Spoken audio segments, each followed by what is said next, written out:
Empaths weren't sent to heal, but to expose humanity's deepest wounds. Until you make the unconscious conscious, it will direct your life and you will call it fate. Carl Jung. Welcome to Spiritual Wisdom, where we dive deep beneath the surface of human experience to uncover the truth behind our emotional and spiritual design. In today's video, we explore one of Jung's most profound revelations about empaths not as healers, but as mirrors that expose the hidden wounds of humanity. This isn't just about sensitivity, it's about sacred purpose, karmic awakening, and the shadow work our world desperately needs. As you watch, I invite you to reflect. Have you ever felt like your presence alone reveals what others try to hide? Leave a comment below and share your thoughts. Don't forget to like, subscribe, and turn on notifications so you never miss another step on your journey of awakening. 1. The collective shadow and the archetype of the wounded mirror. Carl Jung warned that the empath's true role is not to heal, but to reveal. In a world that praises self-sacrifice and emotional caretaking, we've romanticized the empath as a gentle savior meant to mend the broken. But this is a comforting illusion that blinds us to their real spiritual function. Empaths are not here to be everyone's therapist. They are mirrors for the soul of humanity, reflectors of the collective shadow, that vast buried pool of unspoken shame, unprocessed trauma, and rejected truth we've cast into the unconscious.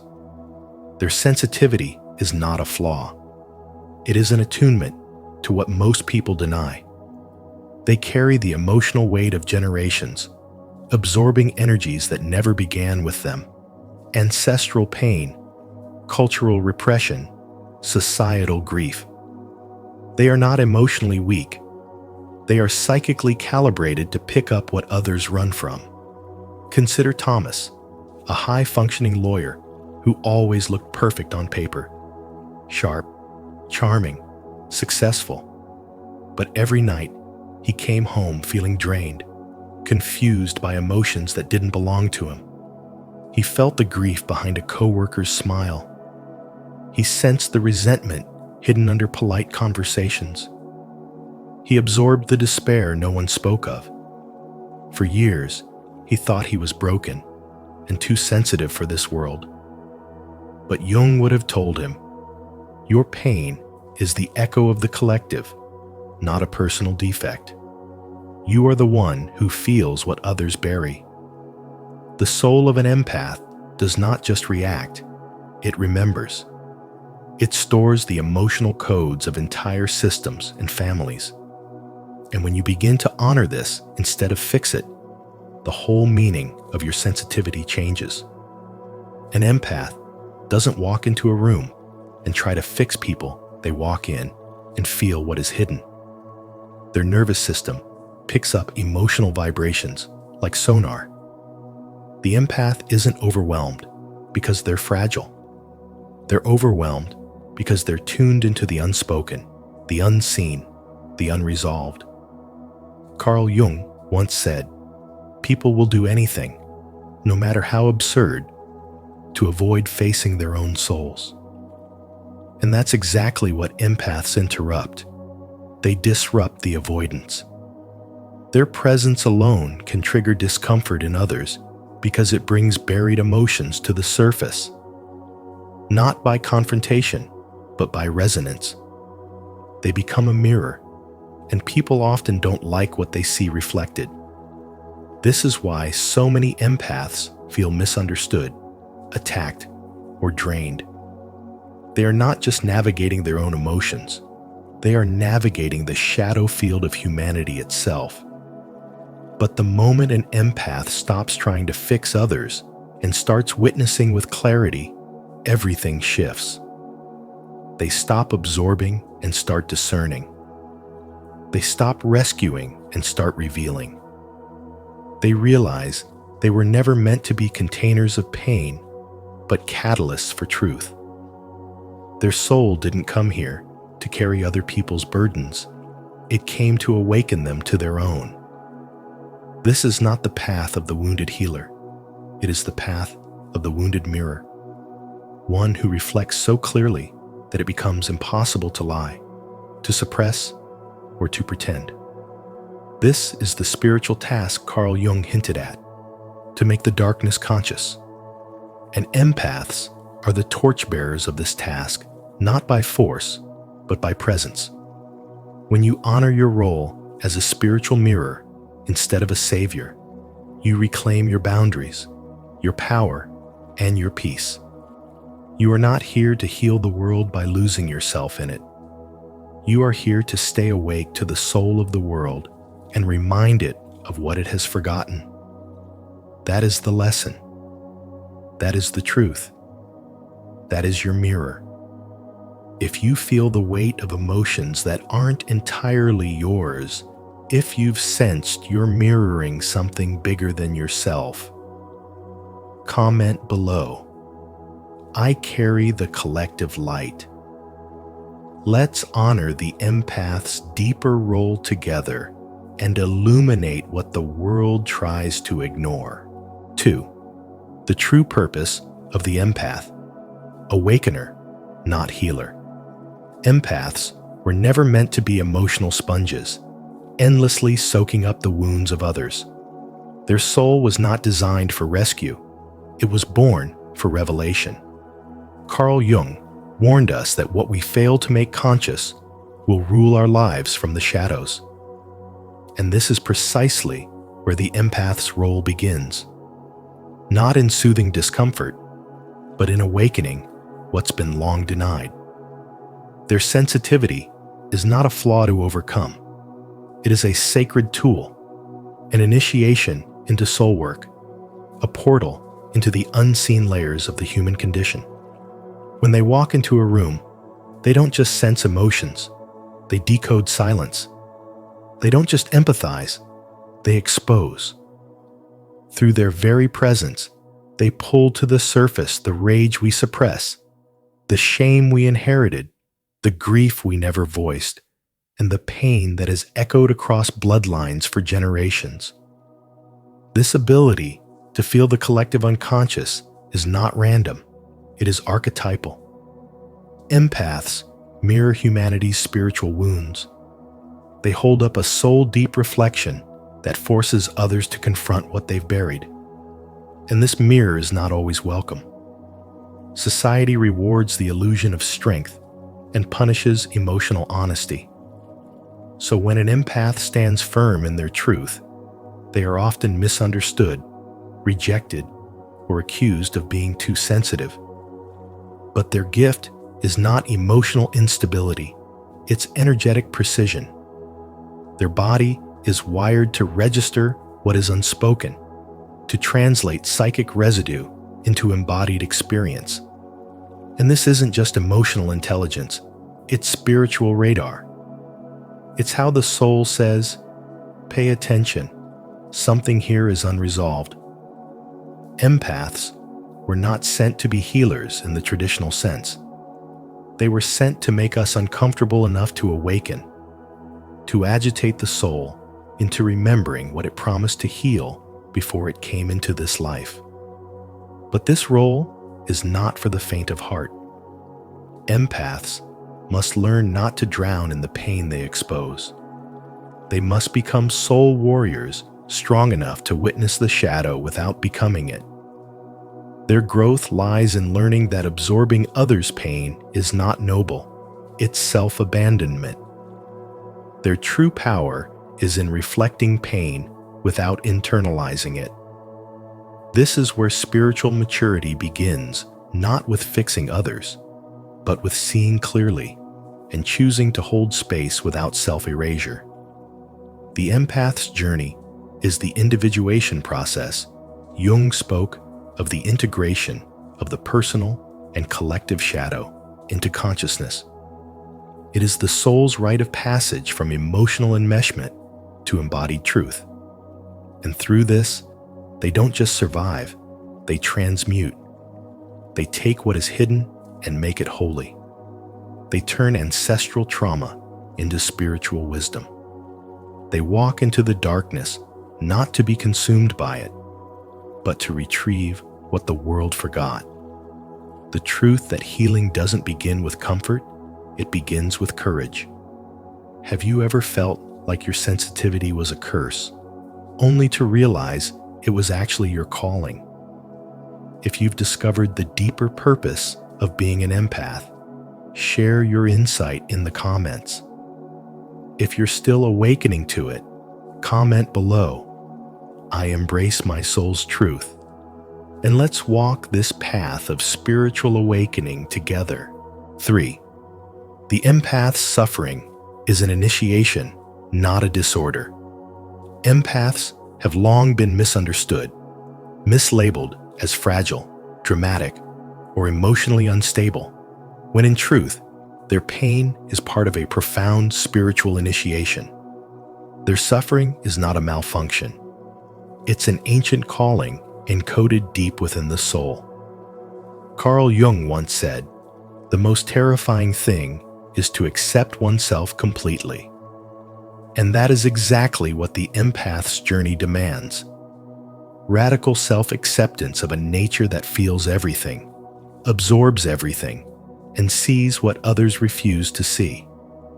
Empaths are not just emotional, they are spiritual mirrors, reflecting back the parts of humanity that have been buried, denied, or exiled. They carry not only their own wounds, but also the repressed grief of generations. Their dreams are not just dreams. They are mythic transmissions from the unconscious of the collective, warning, guiding, and revealing truths that words alone cannot speak. Their body reacts to energy before logic catches up, and their nervous system, often dismissed as too sensitive, is actually a finely tuned antenna for spiritual resonance.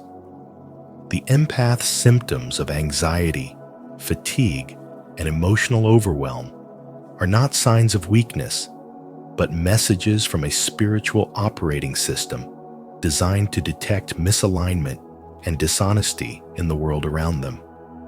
They don't just walk through life, they absorb its unseen vibrations, and this often makes others uncomfortable. Why? Because the empath exposes, not through confrontation, but through presence. And presence is the most honest mirror there is. The reason people ghost them, attack them, or misunderstand them is because the empath's energy unearths hidden guilt, shame, and unresolved trauma in others. They awaken what is asleep and bring discomfort to what has been comfortably numb. Their existence becomes an invitation, unspoken, unintentional for others to deal with what they have long avoided. You see, the empath was never sent to heal in the way most people imagine. They weren't meant to bandage the world's wounds while bleeding out themselves. They were born to reveal, and revelation is sacred. It precedes true healing. It forces the illusion to crack so that light can enter. That's why empaths are so often targeted, scapegoated, or isolated, because in a world addicted to emotional anesthesia, feeling everything is a revolutionary act. The empath becomes a spiritual catalyst, not through effort, but by being fully themselves. And when they begin to realize that their pain is not personal, but archetypal, everything shifts. They stop trying to fix others and begin to honor their own energy. They stop carrying what isn't theirs and learn to discern what's simply passing through. They stop apologizing for being too much and start recognizing that they were never too much. They were simply in environments that demanded too little depth. Their path isn't easy, but it is sacred. For in every tear they've shed, every emotion they've held, and every silence they've endured, They have served as vessels of truth. They remind humanity of what it means to feel, to witness, to not look away. And in doing so, they reclaim their spiritual authority, not as saviors, but as soul initiates, revealing the buried pain of the tribe so that something real, something honest, something whole can finally rise. If this message spoke to your soul and helped you see your sensitivity in a new light, don't forget to like, subscribe, and share your reflections in the comments below. Let's continue uncovering the deeper purpose behind the empath's journey together. 4. The path of transmutation, from sponge to alchemist. Carl Jung once said, "One does not become enlightened by imagining figures of light, but by making the darkness conscious, and that truth lies at the heart of every empath's spiritual path." You were never meant to be a sponge, endlessly soaking up the pain of others until it poisons your spirit. You were meant to become an alchemist, a soul who transforms suffering into insight and shadow into light. For too long, you may have mistaken your sensitivity for a curse, believing your role was to heal, to fix, to sacrifice. But true healing does not begin with rescuing others. It begins with remembering who you are. When the soul awakens, the empath no longer bleeds to make others whole. He sees that his sensitivity was not weakness, but preparation, not burden, but initiation. You were not called to martyrdom, but to mastery. To live as an awakened empath means transcending the reflex to fuse with others' emotions and stepping into the power of conscious witnessing. You are not here to dissolve into others' wounds. You are here to reflect them. The empath who rises stops personalizing what does not belong to him. He becomes the chalice, not the sponge, the sacred container, not the emotional landfill. Through discernment, he learns to feel without being devoured, to care without collapsing, to stand in love without losing himself. Boundaries, once feared as barriers, become the soul's defense against self-betrayal. He no longer abandons himself to make others comfortable. He honors his truth and protects his peace. This is the transmutation Jung spoke of, turning the raw energy of chaos into clarity through inner stillness and spiritual sovereignty. When an empath matures, he sees that he was never called to soothe dysfunction or pacify shadows. He was called to awaken people to what they refuse to face. His presence disrupts illusions.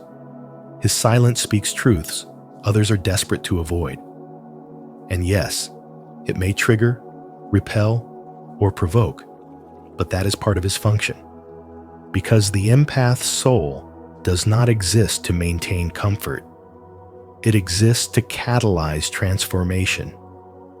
This is not about saving others. It's about standing so fully in your own healed frequency that others are forced to confront what they've buried. Just like the alchemists of old turned base metal into gold, the evolved empath turns pain into power, guilt into guidance, trauma into teaching. His wounds become windows, his sorrow becomes language, and his spirit becomes a lighthouse. The world will not always understand this role because it prefers empaths who stay small, compliant, endlessly giving. But the true empath is not here to be liked. He is here to reveal what has been hidden. The soul of the awakened empath holds both sensitivity and strength, compassion and confrontation, softness and fire. He stops asking for permission to exist and starts embodying the sacred responsibility of being the mirror. No longer afraid to reflect the collective shadow, he embraces his purpose: to transmute, to witness, to transform, not because he chose the path, but because the path chose him. If you're ready to stop absorbing and start alchemizing, declare it in the comments. I am the chalice. I transmute shadow into wisdom. And don't forget to like, subscribe, and share this message with others on the path of transformation. 5. Awakening the soul's myth and becoming a living symbol. Carl Jung once said, "Until you make the unconscious conscious, it will direct your life and you will call it fate." This truth reveals the deeper mission of the empath, not to fix, heal, or carry the burdens of others, but to expose what humanity refuses to confront within itself. The awakened empath is not a passive observer or an emotional sponge. They are an oracle, a living symbol of integration who walks at the edge of opposites between shadow and light, chaos and clarity, past and future. They disturb illusions not by force, but by embodying truth so deeply that it becomes impossible to ignore. Their spiritual presence calls out the masks people wear and the stories they tell themselves, not through confrontation, but through the unsettling clarity of simply being real. Sensitivity in this case is not fragility, it is depth. It is the soul's capacity to feel what others suppress and to remain whole in the face of fragmentation. In today's world, imagine the empath as the one in a room who speaks with silence, who unnerves the crowd by refusing to perform. They don't play roles. They don't seek applause. They don't participate in the emotional transactions most people rely on to avoid facing themselves. Their very presence becomes a mirror, and not everyone is ready to look.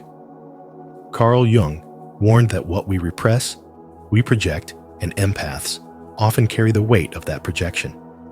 They are called too intense, too soft, too much. But this too much is exactly what the soul needs to evolve. The empath is not here to rescue others from their pain. They are here to remind others of the pain they keep avoiding. And in doing so, they trigger transformation, not by effort, but by embodiment. This is not about being a martyr. The true empath has learned that constantly sacrificing themselves leads only to burnout, not healing. They begin to understand that the soul doesn't evolve through rescue, it evolves through revelation. And so they stop over-giving, stop over-explaining, and stop trying to be understood. Instead, they start to live as symbols. Symbols don't argue, they don't explain, they just exist, and their existence changes everything. This is what makes the empath a threat to systems built on suppression. They are the disruption that says, what you've buried, I've become. What you've denied, I've embodied. They force a reckoning, not through words, but through spiritual gravity. The deeper lesson here is not that empaths must protect themselves from the world, but that they must stop betraying their own truth to make the world feel safe. The soul's power lies in its refusal to abandon itself. And when an empath finally honors their sensitivity, their intuition, and their sacred discomfort with falsehood, they awaken not just as a person, but as a myth. They no longer fit in because they are no longer trying to. They walk as a contradiction, soft yet unshakable, open yet untouchable, wounded yet wise. And this paradox is their gift to the world, not to heal its surface, but to expose its wound so it may finally begin to heal itself. This is what Carl Jung tried to show us. This is the path of the empath, not as healer, but as revealer. Not as a fixer, but as a mirror.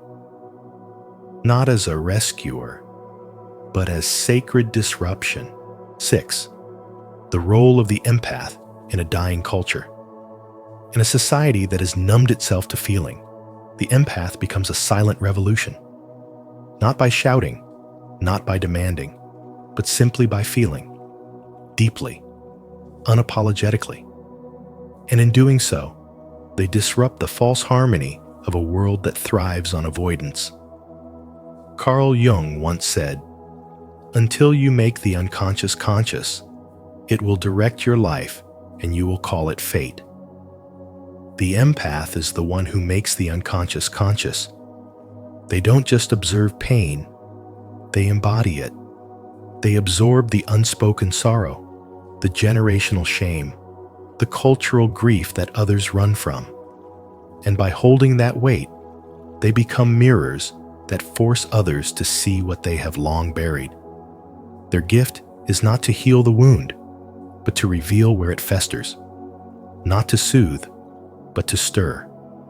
Not to rescue, but to awaken. To be an empath is not to be weak or fragile. It is to carry the spiritual memory of what it means to be fully human in an age that has forgotten. They are midwives of inner transformation, birthing new paradigms, not through force, but through raw presence. They bring to light the truth that society tries so hard to repress, that emotional repression is not strength, it is sickness, that what we ignore in ourselves becomes what we inflict on others. And while the world praises efficiency and detachment, the empath bleeds truth. Their body aches where society is wounded. Their soul cries where the collective has gone silent. But that pain is not a flaw. It is a signal that something essential has been lost, that something sacred is calling to be remembered. In relationships, workplaces, families, and communities, the empath is often misunderstood, labeled too sensitive, too intense, too much. But their intensity is not a defect. It is a reflection of a society that has grown too cold to feel. Empaths do not come to offer comfort. They come to shake foundations. They are not meant to blend in, but to illuminate, to bring the hidden into the light. And that means they often walk alone, not because they are unworthy of belonging, but because their energy exposes the truth others are not yet ready to see. They disturb the illusion. They activate what's been suppressed. And while the world may push them away, the soul recognizes them because they carry the codes of something ancient, something real, something sacred. The empath's spiritual purpose is not to carry everyone's pain, but to show others where they've lost touch with their own. They are not emotional dumpsters. They are sacred barometers. And when they stop trying to fix what isn't theirs to heal, they rise, not as martyrs, but as mirrors, not as saviors, but as signalers. They don't save others. They awaken others to the truth within themselves. And that is the real medicine. That is the real miracle. Not in taking away pain, but in helping others see it clearly for the first time. In a world desperate to stay asleep, the empath becomes the alarm. And in their stillness, in their depth, in their refusal to harden, they remind us of what it truly means to feel and why that feeling might be the most spiritual act of all. If this message stirred something deep within you, take a moment to affirm your role in this world. Comment below. I am a midwife of the new paradigm. I feel deeply, and I stand with the truth. And if you resonate with this vision, don't forget to like, subscribe, and turn on notifications so you'll never miss the next soul-shifting message from spiritual wisdom. 7.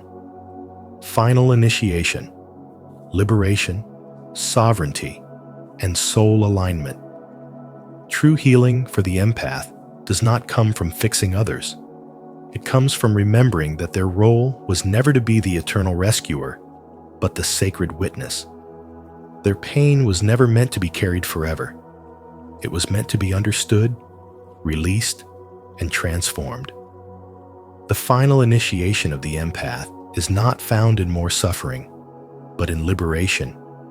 Liberation from the need to please, from the burden of emotional absorption, from the illusion that their worth depends on how much they can carry for others.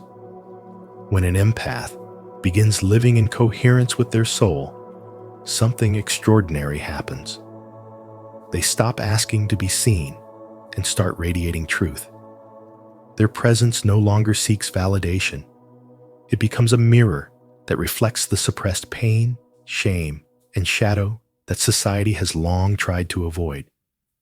They no longer walk into rooms silently shrinking. They walk in and shift the energy by simply being in alignment with who they truly are. Carl Jung warned that the empath's true task is not to heal, but to reveal. Their sensitivity is not a wound, it is a radar. Their empathy is not weakness, it is spiritual intelligence. Yet, for most of their lives, they were conditioned to betray that intelligence to avoid being too much. They were taught to deny their soul in order to be accepted, to silence their truth so others wouldn't feel uncomfortable. But the cost of that betrayal is soul deep. And eventually, something breaks. Not in a destructive way, but in a liberating one. They begin to see that their suffering was never random. It was a coded invitation to awaken. The empath, in their final spiritual transformation, stops asking what others need from them and starts asking what their soul needs to express through them. They become sovereign, not in rebellion, but in remembrance. They remember that their life is not meant to be lived through the expectations of others, but through the alignment of soul, purpose, and inner freedom. This is where the true power of the empath is revealed, not in the endless effort to fix others, but in the quiet refusal to betray themselves. They become a living symbol of what it means to embody truth without explanation, to walk away without guilt, and to feel deeply without drowning. Their soul no longer reacts, it resonates. And through this resonance, they transmit a new frequency to the world, one of clarity, sovereignty, and sacred presence. They stop performing. They stop over-explaining.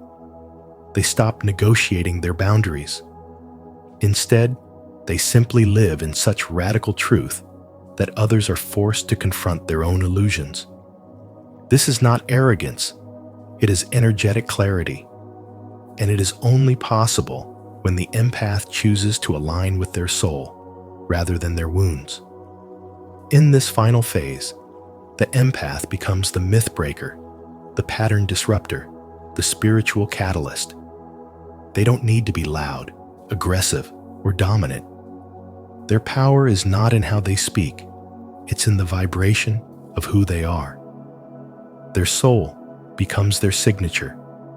Their sovereignty becomes their silence. And their presence becomes their purpose. To honor your sacred journey towards soul alignment and sovereignty, comment below. I release what's not mine and walk in truth. And if this message has awakened something in you, don't forget to like, share, and subscribe. Turn on notifications so you never miss a moment of transformation. As we close this powerful exploration of Carl Jung's message to empaths, remember your sensitivity is not a weakness, but a mirror. You weren't sent here just to soothe the world's pain. You were sent to awaken it, to reflect back the shadows that humanity tries so hard to avoid. In embracing your true role, you become a catalyst for deep transformation, not just for others, but for the world. If this message resonated with you, Don't forget to like this video, share it with someone who needs to hear it, and subscribe to Spiritual Wisdom. Be sure to turn on notifications so you never miss our upcoming insights into the soul's journey. Your presence here matters. Thank you for walking this path with us. Why the most spiritually awake are always misunderstood. The privilege of a lifetime is to become who you truly are. Carl Jung. Have you ever felt like the more spiritually awake you become, the less others seem to understand you? You're not alone, and you're not broken.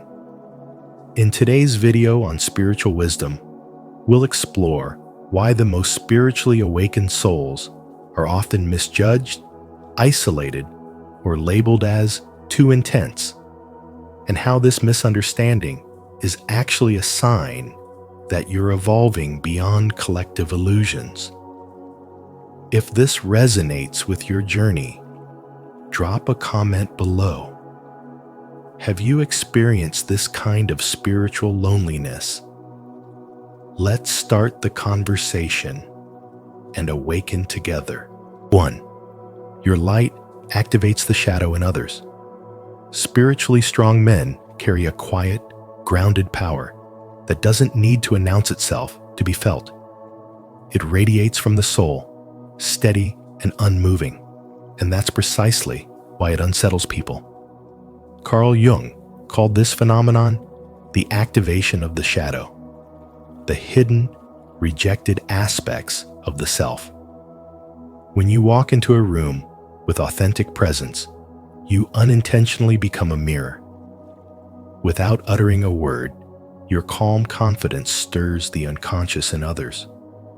Suddenly, they feel exposed, not because you judged them, but because your light revealed what they've spent years trying to bury. And in that moment, their reaction isn't about you at all. It's about the parts of themselves they're not ready to face. That's why your silence can feel louder than noise, your honesty sharper than criticism, and your boundaries more threatening than confrontation. You don't have to speak truth to trigger resistance. Your soul does it for you. And because people aren't often taught how to sit with their own discomfort, they project it outward.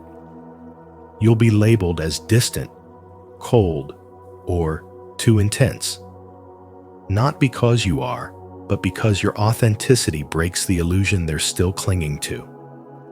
It's not that you are misunderstood by accident. It's that your very existence challenges their unspoken denial. Jung once said that people will go to great lengths to avoid facing their own souls. That includes rejecting those who remind them of what they've abandoned inside themselves. The rejection you experience isn't personal, it's spiritual. It's not your flaws that repel people. It's your healed parts. It's your refusal to play small, to dilute your essence for acceptance.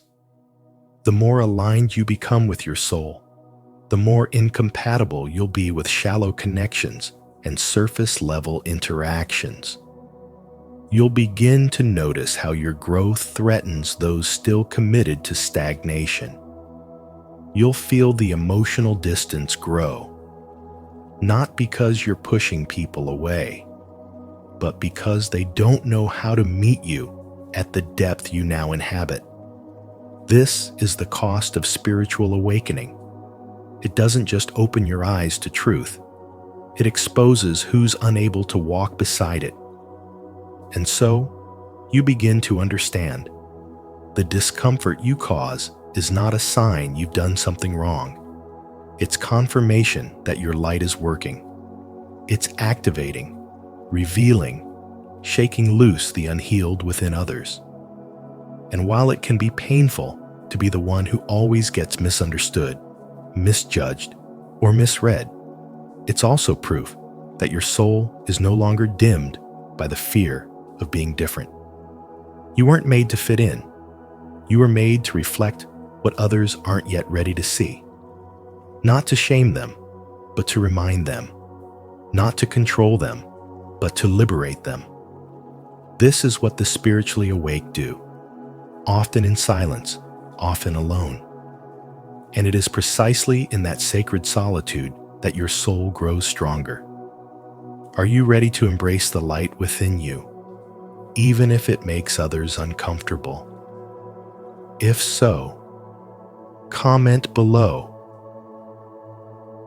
I choose to shine, to affirm your commitment to walking in your truth, no matter who it unsettles. 2. You don't fit the roles others expect you to play. You've likely felt it since childhood, the subtle yet constant pressure to become what others find acceptable.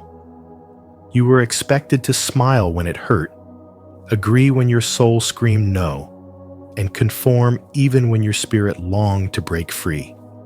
Carl Jung called this persona a social mask we wear to survive. But when you begin to awaken spiritually, that mask starts to suffocate you. You can no longer pretend. You stop performing, stop people-pleasing, stop deluding yourself to maintain peace that only serves others' comfort. And when you do, the world around you shifts. Not because you've become difficult, but because you've finally become honest. The very people who once praised your kindness now call you cold. They say you've changed, but in truth, you've simply returned to who you were before the world told you who to be. There's a man who spent decades as the nice guy in every room. He said yes when he meant no, worked late just to be liked, and silenced his ideas to avoid conflict. But one day, after studying Carl Jung's insights on individuation, the process of becoming your true self, he stopped. He stopped volunteering his time out of guilt. He started speaking his truth even when his voice shook. The shift was quiet but powerful. People recoiled, claiming he'd become arrogant or selfish. But the truth was, he had finally aligned with his soul. And in doing so, he outgrew every room that required his silence to feel secure. This is what happens when you awaken. You no longer fit roles that ask you to play small. You stop laughing at shallow jokes. Stop tolerating manipulative energy. Stop engaging in connections that ask for your performance rather than your presence. This isn't arrogance, it's alignment. And rejection at this point is not failure. It's purification. Your authenticity becomes too heavy for spaces built on illusion. Your truth exposes the falseness in others. They don't leave because you're wrong. They leave because you're real. And realness threatens every mask that still needs validation to survive. Carl Jung warned that becoming your true self is the privilege of a lifetime, but it often costs you the people who only loved the mask you wore. When you no longer bend yourself to be palatable, those who thrived on your self-abandonment will claim you've lost your way. But what you've really done is return home to the self that no longer needs permission to exist. If you feel alone after choosing the truth, remember this: your soul is not breaking, it is shedding. You are not difficult, you are deeply alive. You're not cold, you're clear. The world may mislabel your transformation, but your evolution is not theirs to define. Let them misunderstand. Let them leave. Let their discomfort expose the limits of who they were allowed to see you as. Your path is no longer about being accepted, it is about being aligned. Because as Carl Jung revealed, when you drop the persona, you don't just lose the role, you reclaim the soul. Have you ever stopped pretending just to be accepted? If so, share your story in the comments to inspire others on the same path. If not, comment, "I will live in truth." to declare your commitment to dropping the mask and embracing your authentic self. 3. You see what others don't want to see. You see what others deny, not because you're trying to dig too deep, but because your soul was designed to feel the undercurrents of life. Carl Jung called it the function of intuition, a spiritual radar that picks up on what the world tries to hide. You notice the fear behind someone's confidence, the sorrow behind their laughter, the tension in a room before a word is spoken. You are not imagining things. You are not being dramatic. You are spiritually awake, and that makes people uncomfortable. Because when you walk into a space with that kind of clarity, you become a mirror not of what people want to be, but of who they truly are. And most aren't ready to see that. So they call you too much, too sensitive, or overly intense, when in truth, you are simply refusing to play the game of pretending.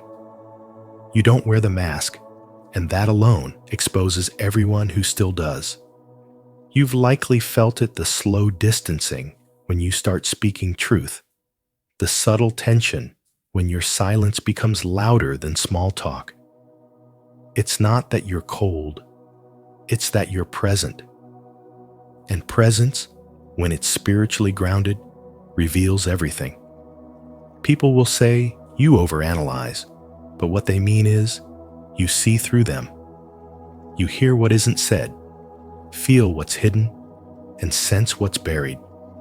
And because of that, you've probably been blamed for making things awkward when all you did was exist in truth.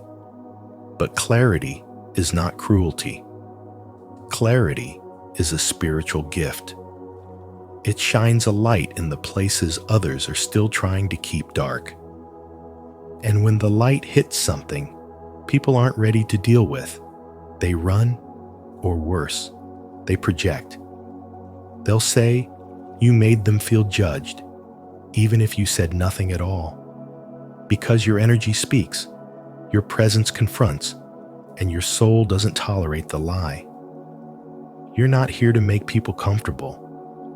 You're here to wake them up, even if your truth shakes them. And while that might isolate you at times, it also protects your soul from drowning in inauthenticity. The spiritually awake don't fit into shallow waters. They weren't made to sit quietly while the world celebrates fake smiles and unspoken pain. You're not misunderstood because you're flawed. You're misunderstood because you're clear. And in a society that profits off confusion, distraction, and noise, clarity is threatening. That's why people push you away. It's not because there's something wrong with you. It's because there's something undeniably right with your spirit. And it exposes what others aren't ready to face within themselves. You feel like an outsider, not because you're lost, but because you found something real in a world built on illusion. You've found that truth cannot be silenced, and that the soul, once awakened, refuses to go back to sleep. Carl Jung once said, "People will do anything, no matter how absurd, to avoid facing their own souls." And yet, here you are, living in yours, fully awake, fully aware, and yes, often alone. But that solitude isn't punishment. It's preparation. It's protection. It's the sacred space where your intuition sharpens, your energy cleanses, and your vision becomes undeniable. So if they walk away, let them. Your spiritual truth was never meant for everyone. It was meant for those with eyes to see, hearts to feel, and souls ready to rise. If this message resonates with your inner knowing, don't hesitate to like the video, subscribe to the channel, and share your thoughts in the comments, especially if you've ever been told you see too much. Let's keep exploring this deeper truth together. 4. You love deeply. while others only know. Surface love. You don't love like the world loves. You love with your whole being, with presence, essence, and soul. While others are busy loving from convenience, from comfort, or from loneliness, you love from depth. You offer a kind of love that doesn't just skim the surface, but dives straight into the marrow of connection. Your love does not flatter the ego. It speaks to the soul. It asks for honesty, emotional presence, and the courage to face one's own shadow. That's why people are drawn to you at first. They feel something ancient and rare in your energy, something that awakens their longing for realness. But the very moment they realize it requires them to show up fully, they flinch. You see, it's easy to love when love doesn't demand transformation, but your love does. And Carl Jung was right when he said that the deepest connection begins within, not with another. People want intimacy without the mirror, affection without vulnerability, and comfort without truth. But your soul doesn't allow that. You don't chase approval. You don't beg to be seen. You simply love with such honesty that it forces others to confront what they've buried. Most people don't know what to do with that kind of intensity. They misread your emotional availability as neediness, your honesty as pressure, your vulnerability as weakness. But what they're really reacting to is the confrontation of their own emotional shallowness. You've likely heard it more than once. You're too much. You care too deeply. You feel things too strongly. But what they're truly saying is, I can't meet you at the depth where your soul lives. Because your love isn't performative. It's not dressed in pretense or curated for comfort. It's real. You speak directly to the heart, not just through words, but through your silence, your energy, your steady presence. And in a world that's addicted to distraction and emotionally allergic to truth, that's a revolutionary act. You've stopped romanticizing surface-level bonds. You're no longer satisfied with being admired. You want to be understood. You no longer crave attention. You crave resonance. You don't just want someone to stay. You want someone who sees you and chooses to stand in the fire of truth with you. And that's what most people cannot do. They love the idea of depth, but not the responsibility that comes with it.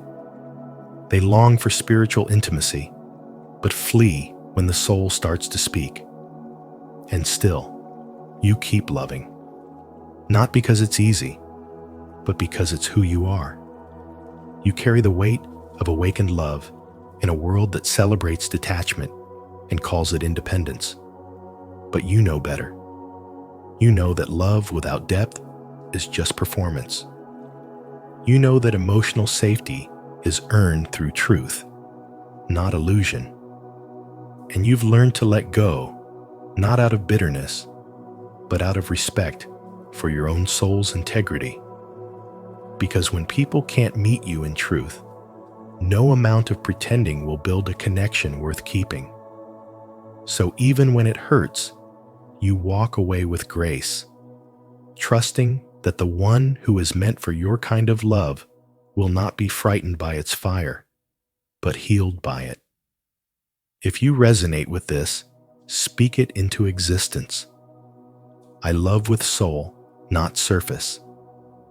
And if this message touched your heart, don't forget to like, subscribe, and share your truth in the comments. Your depth is needed here. 5. You don't seek approval, and that unsettles people. Most people are wired to seek approval. It's the glue that holds society together, unspoken rules shaped by likes, compliments, applause, and silent nods of acceptance. But when you detach from that system, when you stop needing validation to feel worthy, everything around you begins to shift. This isn't rebellion. It's what Carl Jung called individuation, the sacred journey of becoming your true self, untouched by the noise of the world. But here's the truth that nobody tells you. Stepping into your authenticity won't always earn you admiration. In fact, it may do the opposite. Your calm confidence, your refusal to people please, your silent strength, it unsettles those who still build their worth on what others think of them.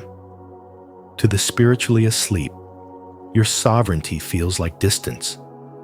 Your grounded presence, which no longer begs to be seen, is mistaken for arrogance. And so, the more spiritually aligned you become, the more misunderstood you often are.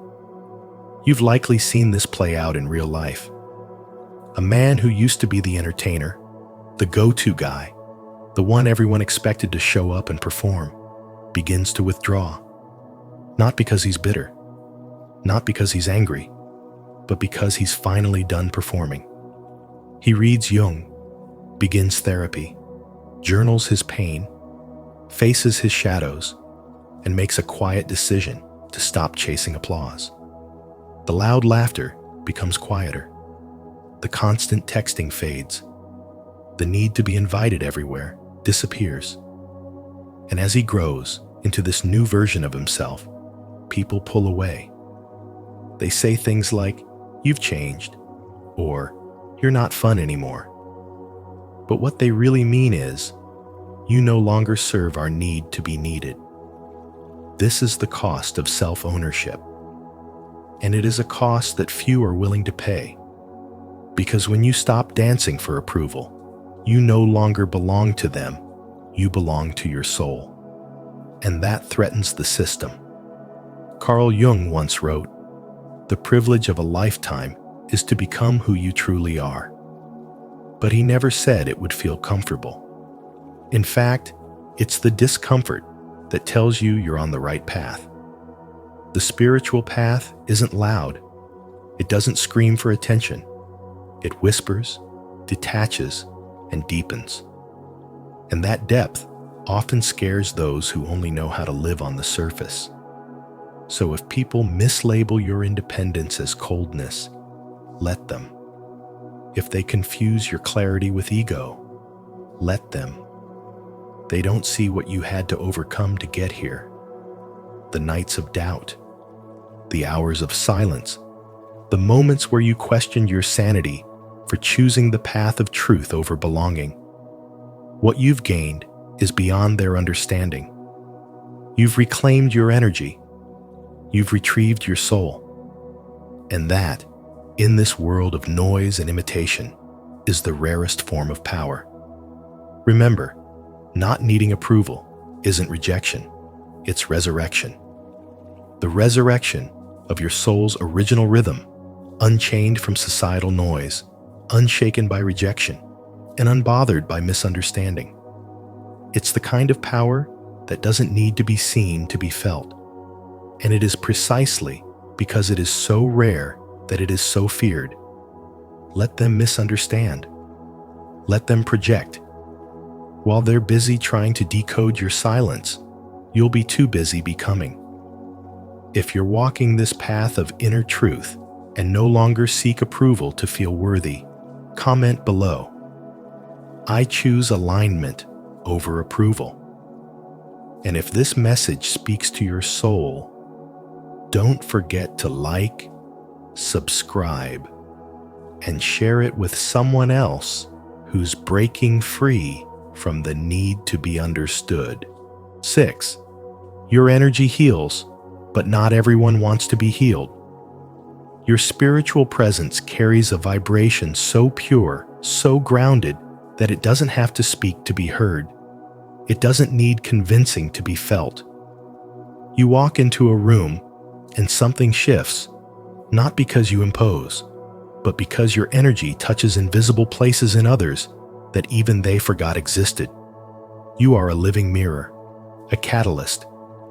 And while that may sound beautiful, the reality is far more complicated. Because healing, Real healing is not a soft glow. It's a wildfire. It burns through illusions, dredges up suppressed pain, and cracks open the protective shells people have built around their trauma. And this is where the misunderstanding begins. Most people are not running from you. They're running from what they feel when they're around you. Your spiritual energy doesn't just comfort, it confronts. It brings up memories, emotions, regrets, longings, and buried grief. The ones who are initially drawn to you often retreat without warning, not because you hurt them, but because they can no longer avoid the parts of themselves that your presence activates. Carl Jung's archetype of the wounded healer explains this dynamic with piercing truth. He believed that those who have been through the darkest nights of the soul become the most potent vessels for healing, not because they are flawless, but because they've earned their wisdom through pain. Your soul became medicine not by bypassing your suffering, but by walking through it, bleeding through it, and choosing to alchemize it. But that same medicine, when offered to those who are not ready, becomes too strong. They want healing to feel good. They want light without heat. They want clarity without discomfort. And when your spiritual vibration begins to awaken their shame, their self-abandonment, their avoidance, they either lash out or disappear. Not everyone who seeks your light is ready to be illuminated. Some just want your warmth, not your fire. They want to be seen, but not truly known. They crave your empathy, but not your mirror. And still, you remain misunderstood. Because in a world that romanticizes healing, few are prepared for what it actually demands. They say they want peace, but not the confrontation with inner chaos that peace requires. They say they want truth, but not the death of their illusions. And so your spiritual presence becomes a paradox, adored from a distance, but rejected up close. You represent the version of themselves they're afraid to become, the one who tells the truth, feels deeply, holds boundaries, and refuses to abandon the soul for temporary approval. You don't play small. You don't dilute your essence just to make others comfortable. And that scares them. But there is nothing wrong with you. Your energy is not too much. Your silence is not cold. Your boundaries are not unkind. You are simply living at a frequency that exposes everything that is not real. That is a spiritual gift, but it comes with a spiritual cost. Loneliness, rejection, projection, misunderstanding. Yet you are not here to be understood by everyone. You are here to be true to your calling. You are the wounded healer, the living soul that reminds others of their potential, whether they love you for it or resent you for it. Keep your light strong. Hold your mirror steady, and never forget, the right souls will not only stay, they will rise with you. If your presence brings healing, but not everyone embraces it, that's not your burden to carry. Stay rooted in your light. For more insights on spiritual energy and inner growth, don't forget to like this video, subscribe to Spiritual Wisdom, and turn on the notification bell so you won't miss what's coming next. 7. You chose truth, and truth always comes with a cost. You stopped bending, stopped twisting your truth just to be palatable. You no longer diluted your essence to make others comfortable, and in that moment, something sacred happened. Your soul took over. Choosing the truth was never about rebellion. It was a return to the core of who you are beneath the conditioning, the expectations, the subtle contracts of compliance that society teaches us to sign with a smile. Carl Jung once said, "Wholeness is not achieved by cutting off a portion of one's being, but by integration of the contraries." But most people can't bear that kind of integration because it demands the death of illusion. It requires walking away from personas and identities that once offered safety. You, however, chose to confront the falsehoods within and around you. And that choice, though deeply spiritual, came with a price most are unwilling to pay. Truth isn't loud. It doesn't come with applause or approval. In fact, it often arrives with silence, distance, and the kind of loneliness that only the spiritually awakened understand. When you chose alignment over attachment, people began to fall away. Not because you pushed them, but because your light became too bright for their shadows. Your authenticity, your spiritual clarity, disrupted the equilibrium they maintained through denial. They didn't reject you. They rejected the mirror your soul had become. They called your boundaries cold. They labeled your insight as arrogance. But what they truly feared was the reflection you held up, because once you live in truth, you make it impossible for others to hide in pretense. That is the quiet power of the awakened soul. It doesn't scream, it simply shines, and that shine exposes everything. You didn't lose people. You lost the illusion that they were truly connected to you. You lost the version of them that only loved the version of you that stayed small. You began speaking in frequencies instead of words, vibrating in presence instead of performance. And that shift disoriented those who needed you to stay predictable. But spiritual alignment doesn't come with instructions. It comes with fire. It burns away everything in your life that is no longer in resonance. And the more you let go, the more you find what cannot be taken from you. Your essence, your soul, your divine clarity. Jung's wisdom pierces through this experience when he said, "Loneliness does not come from having no people around you, but from being unable to communicate the things that seem important." That's the wound of the awakened man. Not absence, but misattunement.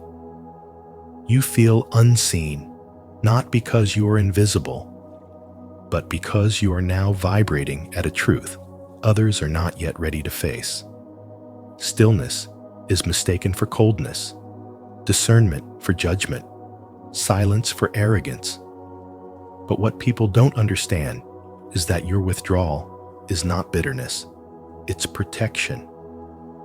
You are no longer willing to explain your evolution to those committed to misunderstanding it. You are no longer handing your soul to those who only want your compliance. You have become sacred ground, and not everyone is meant to walk with you there. That is not pride. That is clarity. When the soul begins to lead, your life no longer revolves around being chosen. It becomes about being aligned, and that shift transforms rejection into redirection, misunderstanding into spiritual refinement. You are not here to be accepted by the masses. You are here to embody the truth most are still afraid to admit exists. And that calling, though isolating, is divine. Because while truth costs you comfort, illusions cost you your soul, and you, brave one, finally chose to stop paying that price. To affirm your commitment to living in truth, even when it costs you comfort or connection, comment below, "I choose truth over illusion." Let your words be a light for others on this path. And if this message speaks to your soul, don't forget to like, subscribe, and turn on notifications so you never miss another moment of spiritual wisdom. Thank you for joining us on this journey through the unseen struggles of the spiritually awake. If this message resonated with you, know that your path, though often misunderstood, is sacred and deeply meaningful. You're not alone, and your inner truth is a gift to this world, even if not everyone can see it yet. If you found value in today's video, please give it a like, share it with someone who might need this reminder, and subscribe to Spiritual Wisdom. Don't forget to turn on the notification bell so you never miss our upcoming insights on transformation, soul growth, and higher consciousness. Until next time, stay grounded, stay true, and stay awake.